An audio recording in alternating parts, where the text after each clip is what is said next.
Alhamdulillah, alhamdulillahilladzi allafa baina qulubina fa asbahna bi ni'matihi ikhwana. Asyhadu an la ilaha illallah wahdahu la syarika lah wa asyhadu anna Muhammadan 'abduhu wa rasuluhu la nabiyya ba'dah. Allahumma fassalli wa sallim wa barik ala hadzal nabiyyil karim sayyidil mursalin wa khataman nabiyyin habibina wa syafi'ina wa maulana Muhammadin wa ala alihi wa sahbihi ajma'in. Qala Allah Ta'ala fi kitabihil karim, a'udzu billahi minasy syaithanir rajim. Bismillahirrahmanirrahim. Wa ma Muhammadun illa rasul qad khalat min qablihi ar-rusul afa in mata aw qutila inqalabtum ala a'qabikum wa man yanqalib ala aqibayhi falan yadurra Allah shay'an wa sayajzi Allahu asy-syakirin. Sadaqallahul azim. Hadirin bapak-bapak, ibu-ibu, anak-anak jamaah Masjid Al-Marwah yang berbahagia. Segala puji bagi Allah, salam dan salawat kita sampaikan kepada yang mulia junjungan kita Rasulullah Muhammad sallallahu alaihi wa alihi wasallam. Bapak-bapak, ibu-ibu jamaah semuanya, yang mulia Rasulullah itu dalam rangkaian ibadah kita itu selalu disebut kayak kita sholat. Sholat itu kan pada prinsipnya memuji Allah, mengagungkan Allah, membesarkan Allah. Kalimat-kalimatnya adalah kalimat-kalimat pengagungan. Kalau Allahu Akbar, Subhanallah, Alhamdulillah, La ilaha illallah, At-tahiyyat, Al-mubarakat, As-salawat, At-tayyibat, semuanya berisi pujian kepada Allah Subhanahu wa ta'ala. Kita selingi dan selalu ada salawat kepada yang mulia Rasulullah Muhammad sallallahu alaihi wasallam. Pada saat kita tahiyat, kita bilang apa? Assalamu alayka ayyuhan nabi wa rahmatullah. Itu namanya salam. Kalau sholawatnya di mana sholawatnya? Allahumma sholli ala Sayyidina Muhammad wa ala ali Sayyidina Muhammad. Jadi beda salam sama sholawat. Kalau salam kita, salam itu kita mengucapkan salam pada beliau. Tapi kalau sholawat kita berdoa untuk beliau yang hakikatnya kembali kepada kita yang bersholawat. Kenapa hakikat kita mendoakan Rasul itu sebetulnya untuk kita? Karena Rasul itu udah penuh kebaikannya. Rasul itu udah full. Nah, kalau udah full diisi terus, dikirim terus, apa yang terjadi? Apa? Luber ya, tumpah ya. Ibarat gelas dikasih air, udah penuh diisi terus, akibatnya apa? Tumpah. Nah, tumpahannya kemana? Tumpahnya kepada yang nuang itu. Nah, yang nuang itu siapa? Kita yang bersalawat. Jadi kalau kita bersalawat, kembali kepada kita. Maka inilah yang dimaksudkan dalam hadis Rasul, man shalla alayya salatan sallallahu alaihi asyra. Siapa yang sholawat kepadaku sekali, maka Allah bersolawat, artinya mengirimkan rahmat 10. Siapa yang bersolawat kepadaku 10, maka Allah bersolawat kepadanya 100. Jadi kan kembali kepada kita yang bersolawat. Tapi kalau salam itu kan kita mengucapkan kepada Nabi, Assalamu alayka ayyuhan nabi wa rahmatullahi wa barakatuh. Salam sejahtera untukmu wahai Nabi. Jadi kalau di Madinah, kalau di Raudhah, di makam Rasul, kalau kita ucap salam, kita angkat tangannya begini. Assalamualaikum ayyuhan nabiyyu wa rahmatullah wa barakatuh. Di dalam sholat kita ucap salam, ya. Kita mengatakan assalamualaikum, salam sejahtera atasmu. Mu loh kata-katanya, bukan salam sejahtera atasnya, tapi salam sejahtera atasmu wahai Nabi. Menunjukkan bahwa kita sedang berinteraksi dengan Allah dan juga Rasulullah tahu bagaimana kita bersolawat kepada beliau. Mudah-mudahan dengan begitu kita tidak hanya dimuliakan oleh Allah, tapi juga diakui oleh Rasulullah sebagai umatnya. Amin ya rabbal alamin.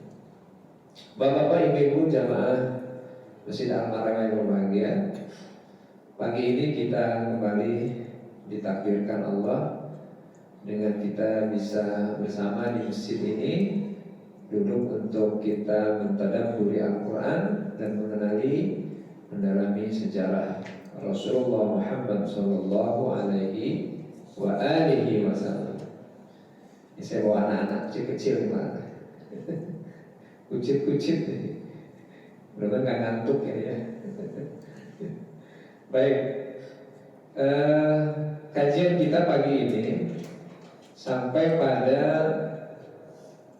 Rasulullah Muhammad SAW berada di Madinah. Tentang hijrahnya beliau saya sudah singgung entah berapa bulan yang lalu, saking lamanya.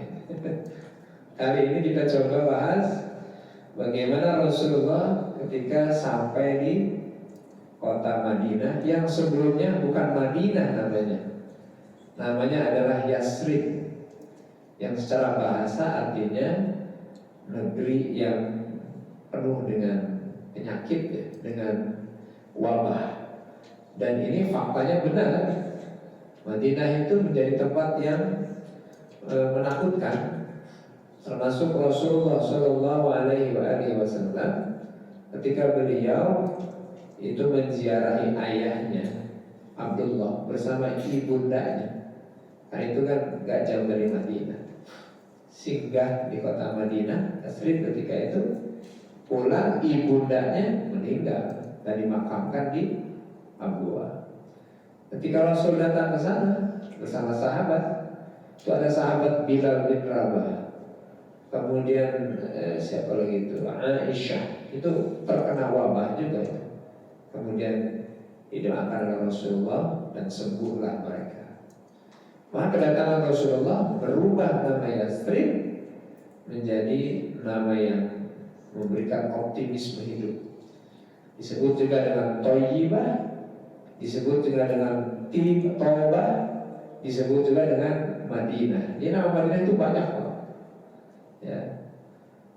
Jadi kenapa disebut dengan Taubah, disebut juga dengan Thayyibah. Ya Thayyibah, ya Thayyibah, itu untuk menyebut kota namanya Madinah Al-Munawwarah. Tapi yang terkenal dan akhirnya menjadi nama dari kota ini yaitu Madinah. Ditambah lagi dengan kata-kata di belakangnya Al-Munawwarah, artinya yang bercahaya. Jangan sampai ketukar ya. Kalau Madinah Al-Munawwarah, kalau Makkah Al-Mukarramah, nanti ketukar lagi. Madinah Al-Mukarramah, Makkah Al-Munawwarah. Artinya apa Madinah Al-Munawwarah? Kota atau peradaban yang bercahaya. Dari namanya aja udah membangun optimisme. Bagus sekali. Bapak Ibu sekalian, Rasulullah di Madinah itu harus menghadapi kondisi sosial yang kompleks. Bukan hanya orang Islam yang dihadapi, bukan hanya sahabat beliau yang beliau temui, tetapi masyarakat yang pluralistik, ya, yang tidak satu, Pak, homogen.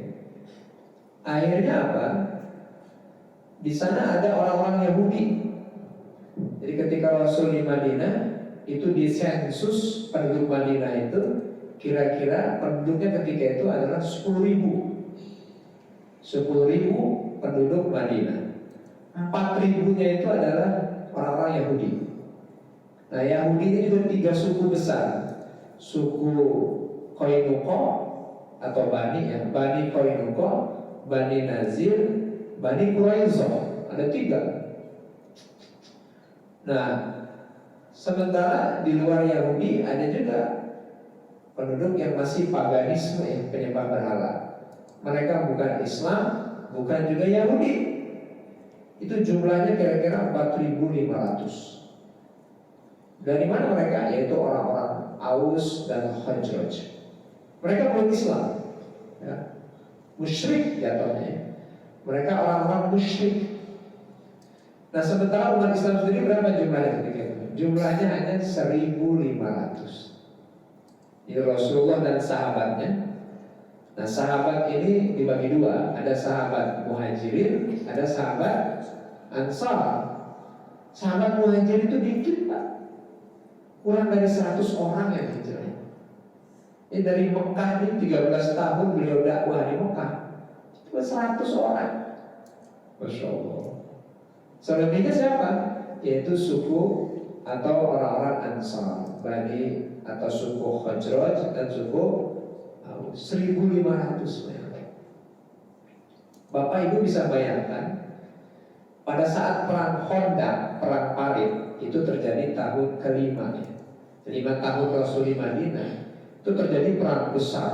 Dikepung Madinah oleh siapa? Oleh orang Quraisy berkoalisi dengan Yahudi dan juga suku-suku yang masih musyrik. Yang jumlahnya itu ada yang mengatakan 7 sampai 10.000. Dikepung tuh Madinah. Sementara orang-orang Madinah ketika itu masih 10.000. Berarti kan, Masya Allah, betul-betul kondisi yang sulit ketika itu. Nah, itu pada saat perang. Nah, kembali ke tadi, bahwa Rasulullah menghadapi masyarakat yang pluralistik, yang tidak satu keyakinan, tidak satu agama, tapi multi agama, multi etnis, multi budaya, macam-macam lah. Nah, Bapak Ibu yang berbahagia, orang-orang Muhajirin yang jumlahnya sedikit, ini kan menjadi pendatang di negeri yang baru. Kebayang gak tuh Pak? Di negeri yang baru, yang mereka harus beradaptasi dengan negeri yang baru, cari kerja, cari tempat tinggal, cari teman dan sahabat sebanyak-banyaknya tentu saja. Sementara orang Ansar ini juga ditemukan sebagai orang yang baik hati, hatinya bersih, jiwa penolong yang tinggi, sehingga mereka mau berbagi dengan saudaranya yang datang dari Makkah Al-Mukarramah. Nah, kondisi yang pluralistik ini akhirnya mendorong Rasulullah yang mulia untuk melakukan sebuah sebuah perjanjian politik, perjanjian sosial, supaya tidak ada konflik nanti, supaya bisa Madinah ini dibangun bersama dan milik bersama, bukan hanya milik Rasulullah, harus menjadi milik bersama, harus dibangun bersama, dan harus dikuatkan oleh elemen masyarakat Madinah secara bersama-sama. Maka di situ ada orang kafir, musyrik, Yahudi, Nasrani, dan juga sahabat Rasulullah SAW. Nah, perjanjian sosial itu kemudian termonumentalkan dalam namanya itu adalah Piagam Madinah, atau bahasa Arabnya itu Sahifatul Madinah. Sahifah, lembar perjanjian sosial orang-orang Madinah.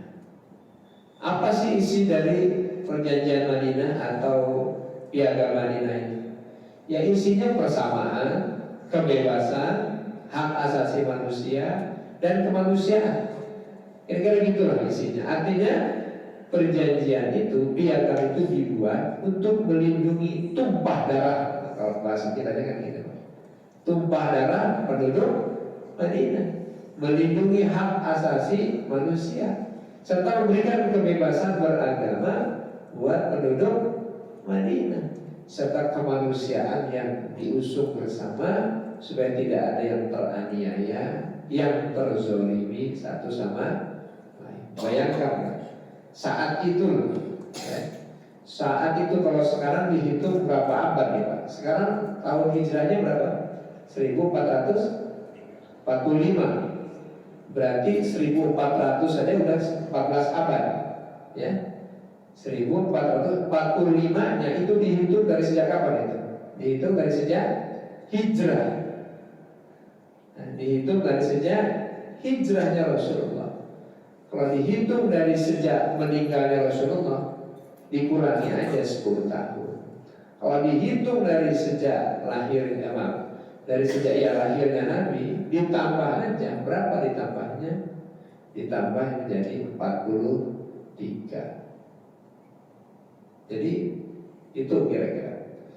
Nah, Bapak Ibu yang berbahagia, jadi isi Piagam Madinah secara garis besar ya, bicara tentang persamaan derajat, kebebasan beragama, dijaminnya hak asasi manusia, serta kemanusiaan yang adil dan beradab. Kira-kira gitu lah ya. Nah maka ini kalau kita bicara konteks keindonesiaan, sebetulnya dasar-dasar negara kita, sila-sila dalam Pancasila itu sebetulnya diilhami, itu diinspirasi oleh Piagam Madinah. Kita tahulah siapa yang merumuskan Pancasila, 5 dasar yang udah kita hafal. Anak hafal nggak Pancasila? Hafal nggak Pancasila? Baru kemarin ya peringatannya. Berapa tahun kita merdeka? Berapa tahun? 78. 78 Indonesia sudah merdeka. Rasulullah membangun Madinah berapa tahun? 10 tahun. Rasulullah mendirikan negara Madinah, membangun kota Madinah hanya cukup berapa tahun? 10 tahun. Tapi bisa dikenal oleh masyarakat dunia dan mewarnai peradaban dunia. Indonesia sudah 78 tahun, ya. Sudah mewarnai apa nih Indonesia ini? Nah, jadi kembali ke tadi, Piagam Madinah ini menjadi pegangan buat penduduk Madinah, orang Yahudi, orang-orang musyrik, dan juga Rasulullah dan kaum muslimin yang ada di kota Madinah. Nah, anak-anak yang berbahagia, jadi itu yang dibuat. Jadi dari sini kita tahu bahwa Rasulullah itu seorang yang mengerti tentang bagaimana menata, membangun sebuah negara. Dan ketika itu beliau dikukuhkan sebagai pemimpin. Jadi beliau tidak hanya seorang rasul buat orang beriman, bukannya seorang nabi buat orang beriman, tapi beliau sebagai pemimpin buat penduduk Madinah. Apakah orang Yahudi sepakat ketika itu? Ya sepakat dengan beberapa syarat tentu saja. Apakah diterima kepemimpinan Rasulullah oleh orang-orang musyrik? Sebetulnya buat orang Yasrib ketika itu Rasul itu dinanti-nanti sebetulnya. Demikian orang Yahudi sebenarnya menanti-nanti juga kehadiran Nabi. Bagaimana buktinya? Apa buktinya bahwa orang Yasrib ketika itu menanti Rasulullah? Karena suku Aus dan Khazraj itu lama berselisih, lama berseteruan, puluhan tahun mereka berantem terus. Dan mereka merindukan seorang pemimpin, seorang penengah yang bisa mendamaikan perseteruan yang berlangsung lama. Maka dalam peristiwa haji, pelaksanaan haji yang dilakukan tiap tahun, itu mereka datang tuh ke Mekah melihat sosok yang mulia Nabi kita Muhammad Sallallahu Alaihi Wasallam, yang mereka kenal bagaimana keluarganya, sepak terjangnya atau rikoknya lah kira-kira. Sampai akhirnya orang Yasrib ketika itu melakukan sumpah setia di hadapan Rasul dalam peristiwa apa? Bai'ah al-Aqobah. Bai'atul Aqobah, ada bait Aqobah 1, ada bait Aqobah 2. Bai'ah atau bai'at kalau bahasa kitanya, sumpah setia. Dari 11 orang terus menjadi berapa orang? Apa sih isi bai'at al-Aqobah? Perjanjian dan sumpah setia orang Madinah, orang Yathrib ketika itu dari suku Aus dan Khazraj untuk mengikuti Rasulullah, setia dengan beliau dan menjadi pelindung buat beliau bersama beliau di dalam dakwah. Jadi sebelum Rasul hijrah itu sudah ada perjanjian dulu. Sehingga sampai di Madinah beliau sudah dapat pengawalan, dapat jaminan, dapat perlindungan dan juga pengamanan dari suku Aus dan Khazraj yang pada saat peristiwa Bai'ah Aqobah 1 dan 2 mereka sudah sumpah setia kepada yang mulia Rasulullah Muhammad sallallahu alaihi wa alihi wasallam. Nah, Bapak Ibu yang berbahagia, itu Rasul adalah seorang pemimpin dan penengah. Bagaimana dengan orang Yahudi? Apakah bisa menerima sosok yang mulia Rasulullah? Orang Yahudi itu lama menanti hadirnya atau datangnya Nabi. Kalau mereka lagi berseteru nih Pak, lagi berantem sama orang suku Aus dan Khazraj, apa kata orang Yahudi? Awas ya, nanti tunggu aja, ada pemimpin kami, ada orang yang kami kagumi yang akan muncul nanti di tengah kami, dan dia adalah orang yang dipilih oleh Tuhan, namanya Ahmad atau Muhammad. Jadi mereka menanti itu Pak. Tapi ketika kemudian yang muncul, yang lahir, yang tampak di hadapan mereka adalah Muhammad atau Ahmad dari suku Quraisy, dari keturunan Ismail. Nah itulah yang jadi persoalan. Mereka tolak, mereka hilangkan ayatnya, dan mereka akhirnya tidak mengimani Rasulullah Muhammad SAW kecuali beberapa atau sedikit sekali dari orang Yahudi. Di antara orang Yahudi yang masuk Islam, ulamanya, rahibnya, pendetanya adalah seorang yang bernama Abdullah bin Salam. Nah itu masuk Islam. Ya. Nah, jadi Bapak Ibu sekalian yang berbahagia, Piagam Madinah mengikat penduduk Madinah untuk bersama membangun kota itu, membesarkan dan memajukan kota itu. Sehingga dalam kepemimpinan Rasulullah, Madinah ini luar biasa. Tadinya tidak dikenal oleh dunia, menjadi sangat dikenal. Islam tumbuh dengan baik dengan kepemimpinan dan kenabian yang mulia Rasulullah Muhammad Sallallahu Alaihi Wasallam. Jadi Rasul itu nggak otoriter, nggak maksa orang harus masuk Islam. Justru kebebasan diberikan. Orang Yahudi silakan aja dengan agamanya, orang-orang musyrik silakan aja, tapi tetap dakwah disampaikan, risalah disebarkan, dan ajakan untuk masuk Islam itu terus digelorakan. Sehingga, nah kita bicara waktu ya Pak ya. Kalau di awal kedatangan Rasul di Madinah itu jumlah umat Islam 1.500, 10 tahun kemudian, berarti tahun ke-10 dari hijrah, itu populasi umat Islam itu menjadi mayoritas. Data jamaah haji atau umat Islam yang ikut bersama Nabi dalam ibadah haji itu sekitar 114.000 bahkan 140.000 ketika haji wada ya, haji terakhir. Bayangkan dari 1.500 lompat jadi 140.000, itu yang ikut haji. Belum termasuk yang tidak ikut haji. Kan ada yang ikut haji Pak, mereka tetap tinggal di Madinah. Berarti kan jumlahnya banyak betul.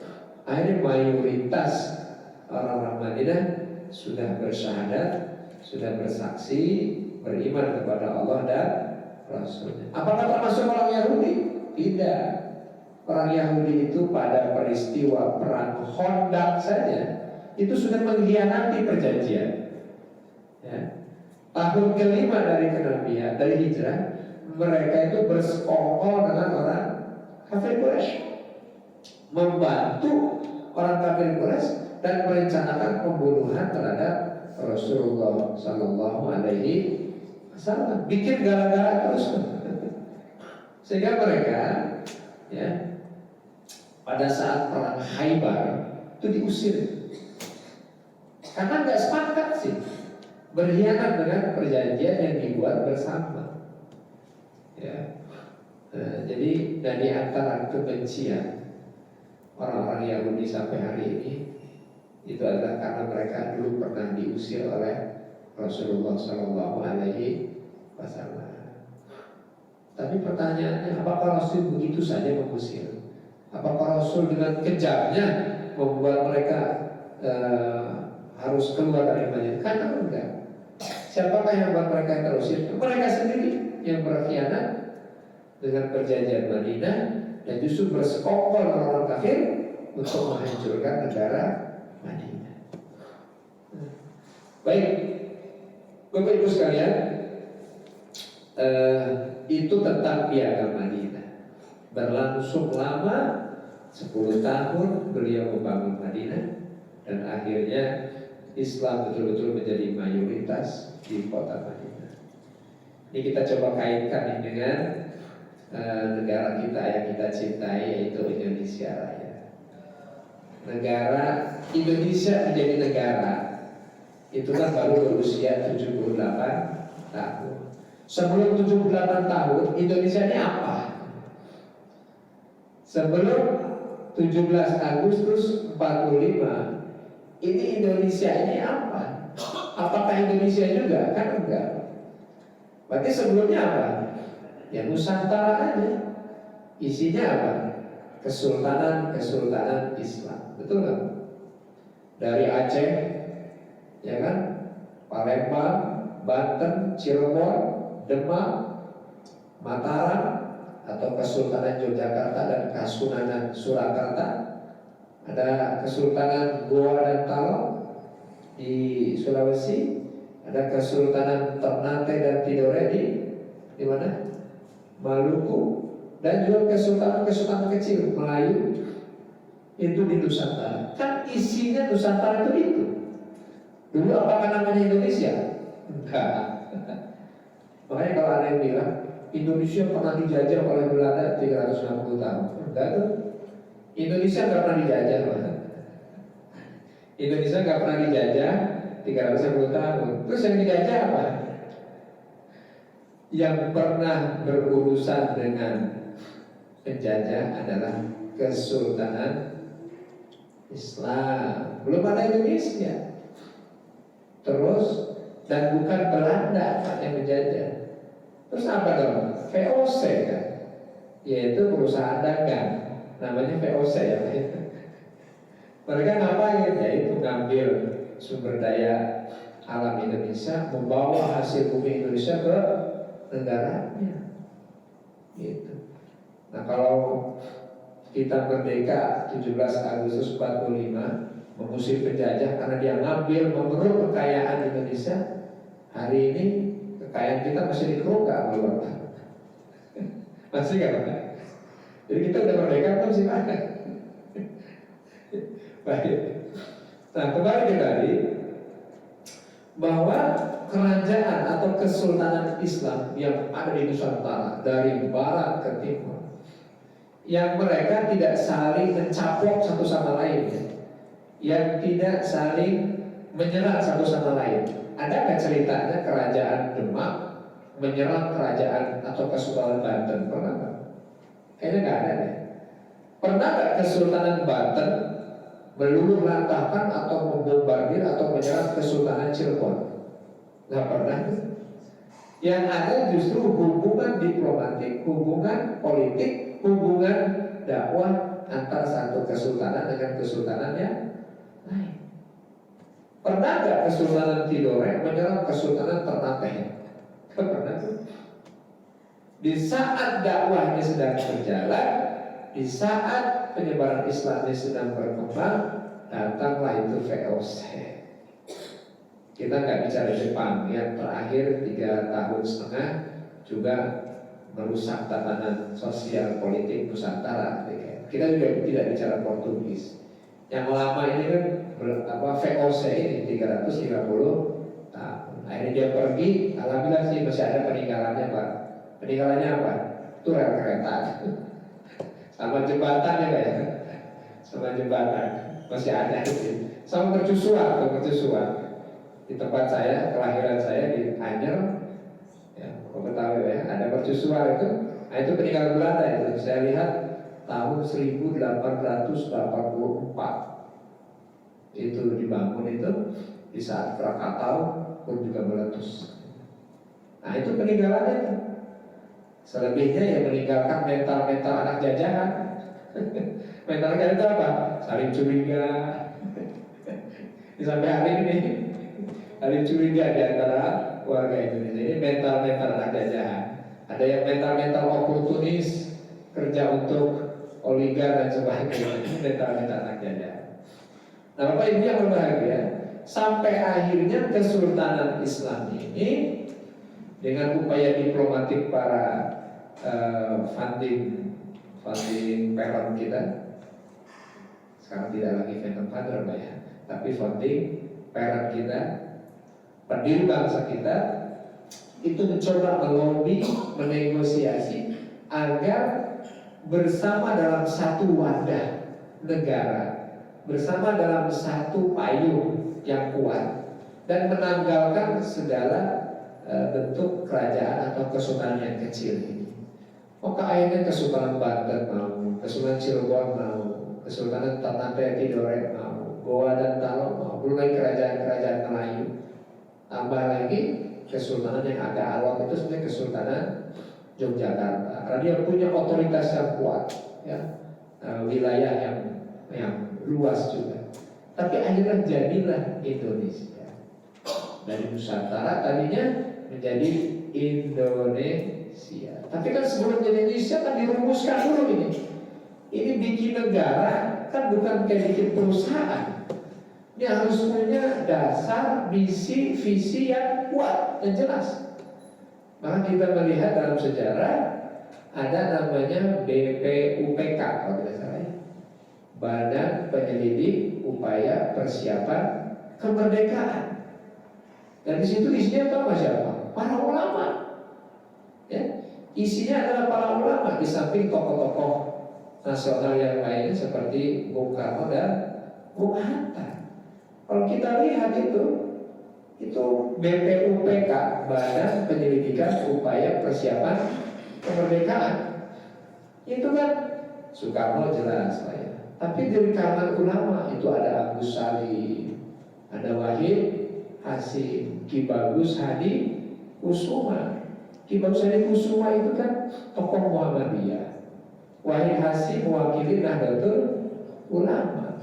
Agus Salim mewakili Serikat Islam. Masya Allah. Belum lagi misalnya Abi Kusno, ya kan? Kemudian Muhammad Yamin, ada lagi Kahar Muzakar. Satu aja yang Muslim itu A.A. Maramis. Ini bukan orang Sunda ya. Tadi kita orang Sunda lagi A.A. Maramis. Nama panjangnya adalah yaitu Alex Andreas Maramis. Dia dari timur sana. Jadi dari 9 BPUPK, 8-nya adalah Muslim dan mereka adalah para ulama, para tokoh Islam, pergerakan yang menghendaki negara yang baru ini betul-betul mengilhami semangat keislaman yang luar biasa. Maka jangan kaget ketika rumusan Piagam Jakarta 22 Agustus ya, 22 Agustus itu isinya adalah 5 sila yang diusulkan oleh para ulama. Di antaranya adalah ketuhanan yang Maha Esa dengan menjalankan syariat Islam bagi pemeluknya. Kan 3 kali Pak. Ada 1 Juli itu rumusan Bung Karno. Kemudian 22 Agustus 45 itu yang dirumuskan dalam Piagam Jakarta. Kemudian nanti tuh ada yang tanggal 18 Agustus, oh 22 Juli ya, 22 Juli. Nah akhirnya jadilah 5 dasar itu yang kita hafalkan sekarang: ketuhanan yang Maha Esa, kemanusiaan yang adil beradab, persatuan Indonesia, terus apa namanya? Kerakyatan yang dipimpin oleh hikmah, kebijaksanaan dalam permusyawaratan perwakilan. Yang terakhir, keadilan sosial bagi seluruh rakyat. Apa? Santri harus apa? Jadi santri itu lebih berhak untuk mengisi kemerdekaan. Santri itu lebih pantas untuk menikmati kemerdekaan. Kenapa? Karena yang mendirikan bangsa, yang berkontribusi besar dalam merumuskan bangsa ini adalah para mujahid, para ulama, para kiai, dan juga pahlawan-pahlawan Islam. Nah, Bapak Ibu sekalian berbahagia, 5 dasar itu kan diilhami oleh spirit perjuangan para ulama dan nilai-nilai keislaman. Maka kalau lihat isinya, nggak ada tuh yang bertentangan dari 5 dasar ini. Ketuhanan yang Maha Esa. Ada yang salah nggak kata-katanya?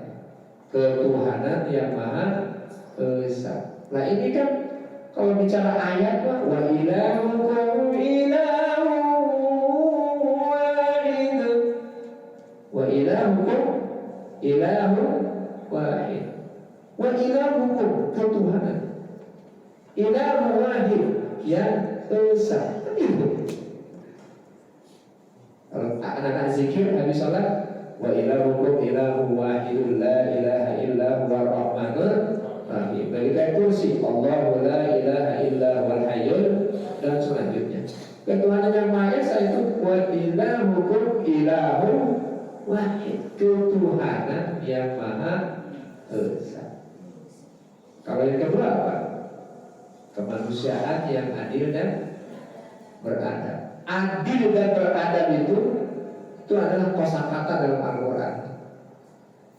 Sebelum ada Indonesia ini, apakah bahasa Sanskerta, nggak ada itu kata adil dan beradab. Cari aja tuh di kamus Sanskerta. Ada nggak kata adil dan beradab? Nggak ada. Itu dari Quran. Kemanusiaan yang adil. Innallaha ya'muru bil 'adli, adil, beradab, adab, harus punya adab, itu bahasa Arab. Maka pengertian kejelasan tentang adil itu harus dikembalikan kepada aslinya, kepada sumbernya. Apa itu adil? Kata para ulama, wad'u syai' fi mahallih, menempatkan sesuatu pada tempatnya. Adil itu bukan sama rata. Adil itu bukan dibagi sama. Bapak punya anak 5, yang satu kuliah, yang satu SMA, yang ketiga SMP, yang keempat SD, yang satu TK. Biar ngasih jajan sama semuanya 20.000 sehari. Adil nggak? Adil nggak? Ya nggak adil lah. Kalau yang kuliah enak bener. Si Adi yang TK jajannya 20.000, saya kuliah mesti fotokopi lah, mesti jalan lah, jajan lah, masa 20.000? Adil itu bukan sama rata, tapi menempatkan sesuatu pada tempatnya. Ini kira-kira kalau bicara populasi umat Islam di Indonesia, berapa persen sekarang Pak? 85 ya. Padahal sensus awal ketika kemerdekaan umat Islam itu 98%. Yang saya tahu dulu. Berarti udah susul berapa ya? Sekarang 85. Ini kemana ya sekian persen ini? Menjadi murtad semua. Kemana ini? Nah artinya apa? Jumlah yang mayoritas ini mestinya diberikan tempat lebih banyak, lebih besar daripada yang sedikit. Dalam hal apa? Ya dalam semua hal lah. Tentang ya apa namanya, kepemilikan tanah, kontribusi atau porsi di parlemen, apalagi Pak, jadi wakil-wakil rakyat. Sekarang kalau kita cek nih wakil rakyat kita di DPR, jangan kaget kalau sekian puluh persen adalah non Muslim. Ini 30%-nya non Muslim. Berarti kalau 30 berarti kan 70 sisanya. Berarti kan tidak mempresentasikan jumlah mayoritas yang semestinya dipegang oleh umat Islam. Ini menjadi evaluasi kita ini. Jadi selama ini umat Islam memilih wakil rakyatnya yang tidak sekeyakinan, yang tidak seagama dengan konsepnya. Nah, besok pemilihan ini, pemilihan apa? Wakil rakyat. Harus tahu nih siapa yang wakili kita. Jangan asal coblos aja. Ya. Dan nggak salah orang memilih calon wakilnya itu yang seagama, karena ya satu frekuensi lah, satu misi dan satu visi. Gitu. Jangan hanya melihat, oh dia jujur. Jujur itu ukurannya apa? Ya sekarang anak sebelum jadi wakil jujur, setelah jadi wakil lain sebagainya. Baik, kembali ke tadi. Bicara sila dasar, sila-sila dalam Pancasila itu diilhami oleh Al-Quran dan hadis Rasulullah Muhammad Sallallahu Alaihi Wasallam. Persatuan Indonesia itu kan sebetulnya pemaknaan dari wa'tasimu bihablillahi jami'an wa la tafarraqu. Ali Imran ya 102. Berpegang teguhlah kalian, bersatulah ya, dengan tali Allah dan jangan bercerai-berai. Wah, karena ada ayatnya. Terus yang keempat gimana? Kerakyatan yang dipimpin oleh hikmah, kebijaksanaan dalam permusyawaratan dan dari kata-katanya aja Pak, itu berasal dari bahasa Arab semua. Kerakyatan itu bahasa Arab. Rakyat atau ra'iyah, artinya yang dipimpin itu ra'iyah. Yang dipimpin oleh hikmah, hikmah itu bahasa Arab, bahasa Al-Quran itu. Ya. وَالَّذِي بَعَثَ فِي الْأُمِّيِّينَ رَسُولًا مِنْهُمْ يَتْلُو عَلَيْهِمْ آيَاتِهِ وَيُزَكِّيهِمْ وَيُعَلِّمُهُمُ الْكِتَابَ وَالْحِكْمَةَ يُؤْتِي الْحِكْمَةَ مَن يَشَاءُ وَمَن يُؤْتَ الْحِكْمَةَ فَقَدْ أُوتِيَ خَيْرًا كَثِيرًا. Dari Quran itu. Apa itu pengertian hikmah? Jangan tanya sama orang yang tidak mengerti tentang kata itu sendiri. Tanya ke siapa? Mestinya tanya kepada dulu perebus Pancasila itu. Siapa mereka? Ya Agus Salim, Abi Kusno, Kiai Adi Kusumo, Wahid Hasim. Mereka nggak ada kan? Tapi penjelasan itu kan ada. Nah, kerakyatan yang dipimpin oleh hikmah, kebijaksanaan dalam permusyawaratan. Itu juga bahasa Arab, bahasa Quran itu. Permusyawaratan dan perwakilan. Itu dua kata bahasa Arab. Musyawarah ada di Quran? Ada. Wasyawirhum fil amr, kata Allah. Bermusyawarah kalian dalam berbagai urusan. Atau dalam surat Al-Imran ketika Allah berfirman, fa'fu anhum wastaghfir lahum wasyawirhum fil amr fa idza azamta fatawakkal 'ala Allah. Jadi ada semuanya. Itu permusyawaratan. Bagaimana dengan perwakilan? Bahasa Arab juga itu.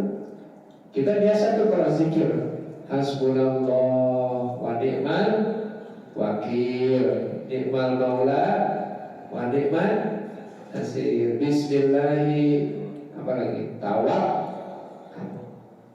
Jadi wakil itu ya semacam memasrahkan ya, urusan. Ya. Hasbunallah, cukuplah Allah, wa ni'mal wakil, sebagai wakil.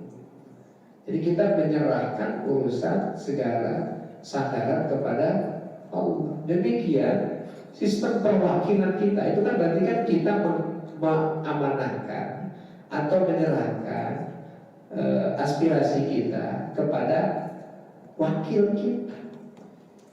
apakah di DPR ya, sebagai legislatif, maupun juga kita menyerahkan ini pengurusan negara kepada yang kita wakilkan, yang suara kita diberikan kepada dia. Siapa itu? Eksekutif. Siapa? Presiden. Tapi untuk mengawal itu semuanya, ya, ada lembaga hukum yang menjadi penengah atau tempat penyelesaian sengketa hukum. Namanya apa? Yudikatif. Yaitulah namanya Mahkamah Agung, yang turunannya ada pengadilan tinggi, pengadilan negeri, kan begitu. Jadi Indonesia ini dibuat dengan sistem negara yang luar biasa, dan para ulama dulu berkontribusi besar dalam membentuk negara Indonesia ini. Tapi untuk semuanya itu Piagam Madinah, ya, tadi yang dirumuskan Rasulullah, menjadi bahan yang kuat, inspirasi yang kuat di dalam merumuskan negara yang kita cintai ini, yaitu Indonesia Raya. Nah, anak-anakku, bapak-bapak, ibu-ibu semuanya, jangan lupa ketika kemudian kemerdekaan ini diikrarkan, ya, kemerdekaan ini diikrarkan, itu kan ada pembukaan Undang-Undang Dasar Republik Indonesia. Dalam pembukaan itu gimana isinya? Sana kita baca bahwa sesungguhnya kemerdekaan Indonesia, kemerdekaan itu adalah hak segala bangsa. Sampai pada paragraf ketiga, ya. Paragraf ketiga apa bilangnya? Berkat rahmat Allah yang Maha Kuasa dan didorongkan oleh keinginan luhur supaya berkehidupan kebangsaan yang bebas, maka rakyat Indonesia menyatakan dengan ini merdeka. Ini kan pembukaan Undang-Undang Dasar kan. Baru kemudian ada sila-sila yang 5 tadi. Dan ini nggak bisa dirubah, ini pembukaan ini. Pembukaan nanti nggak bisa dirubah. Tapi yang mau saya garis bawahi adalah itu ada kalimat berkat rahmat Allah yang Maha Kuasa. Luar biasa itu. Berkat rahmat Allah. Allah, nama Allah disebut di situ, menunjukkan bahwa kemerdekaan ini bukan hanya penjajah gitu. Kemerdekaan ini bukan belas kasih VOC, bukan. Bukan juga karena Jepang menyerah dari sekutu, bukan. Terus kenapa? Karena tekad yang kuat, semangat yang membaca, keinginan yang kuat, dan rahmat Allah Subhanahu. Orang bambu runcing melawan meriam, mana seimbang sih Pak? Senjata canggih dilawan dengan pisau atau pedang atau keris, nggak seimbang. Kalau bukan karena rahmat Allah dan mental pejuang jihad para pahlawan kita, nggak mungkin.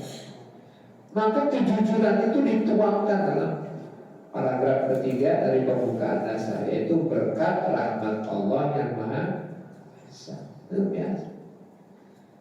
Jadi ya memang negara ini, Indonesia ini dibangun dengan segala perjuangan dan pengorbanan para ulama, para mujahid fi sabilillah. Maka Abi bilang, saya bilang anak-anak, yang berhak untuk menikmati kemerdekaan, mengisi negara ini adalah kaum muslimin dan mereka-mereka ini, para santri.